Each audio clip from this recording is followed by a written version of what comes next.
What happened that night changed everything. Because of him, 4 beautiful,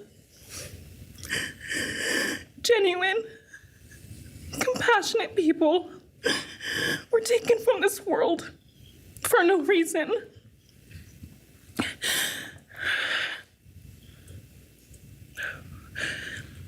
He didn't just take their lives. He took the light they carried into every room. He took away how they made everyone feel safe, loved, and full of joy. He took away the ability for me to tell them that I love them and that I'm so proud of them. He took away who they were becoming and the futures they were going to have. He took away birthdays, graduations, celebrations, and all the memories that we were supposed to make. All of it is gone. And all the people who loved them are just left to carry that weight forever. He didn't just take them from the world. He took them from me, my friends, my people who felt like my home, the people I looked up to and adored more than anyone. He took away my ability to trust the world around me. What he did shattered me in places I didn't know could break. I was barely 19 when he did this. We had just celebrated my birthday at the end of September. I should have been figuring out who I was. I should have been having the college experience and starting to establish my future. Instead, I was forced to learn how to survive the unimaginable. I couldn't be alone. I had to sleep in my mom's bed because I was too terrified to close my eyes. Terrified that if I blinked, someone might be there. I made escape plans everywhere I went. If something happens, how do I get out? What can I use to defend myself? Who can help? And then there are the panic attacks. The kind that slam into me like a tsunami out of nowhere. I can't breathe. I can't think. I can't stop shaking.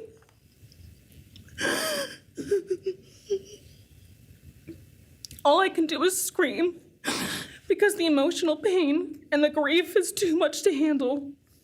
My chest feels like it's caving in. Sometimes I drop to the floor with my heart racing, convinced something is very wrong.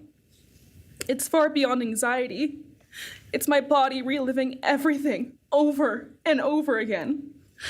My nervous system never got the message that it is over, and it won't let me forget what he did to them.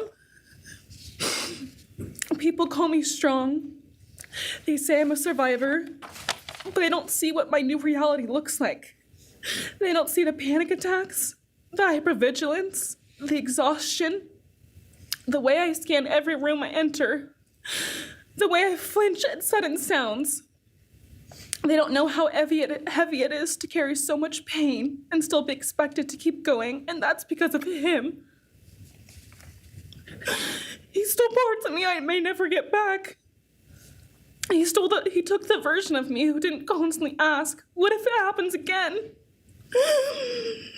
What if next time I don't survive?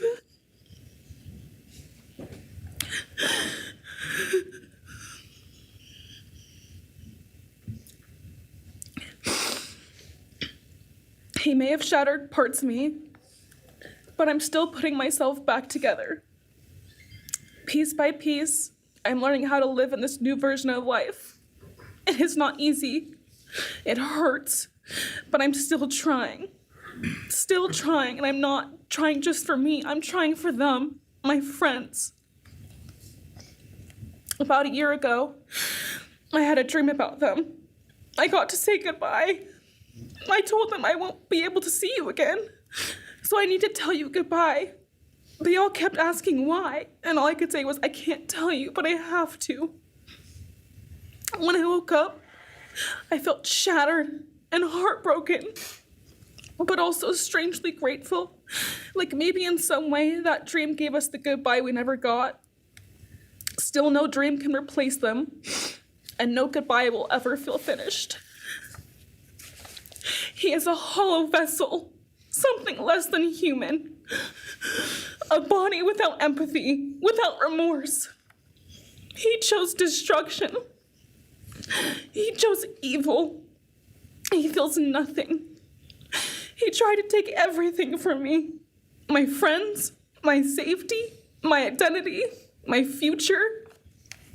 He took their lives, but I will continue trying to be like them, to make them proud. Living is how I honor them.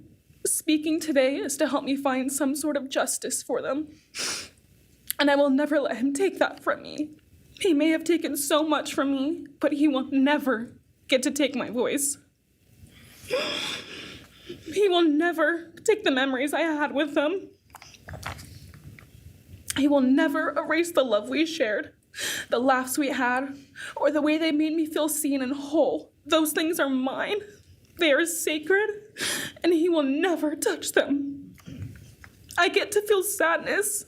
I get to feel rage. I get to feel joy even when it's hard. I get to feel love even when it hurts. I get to live. And while I will still live with this pain, at least I get to live my life. He will stay here, empty, forgotten, and powerless.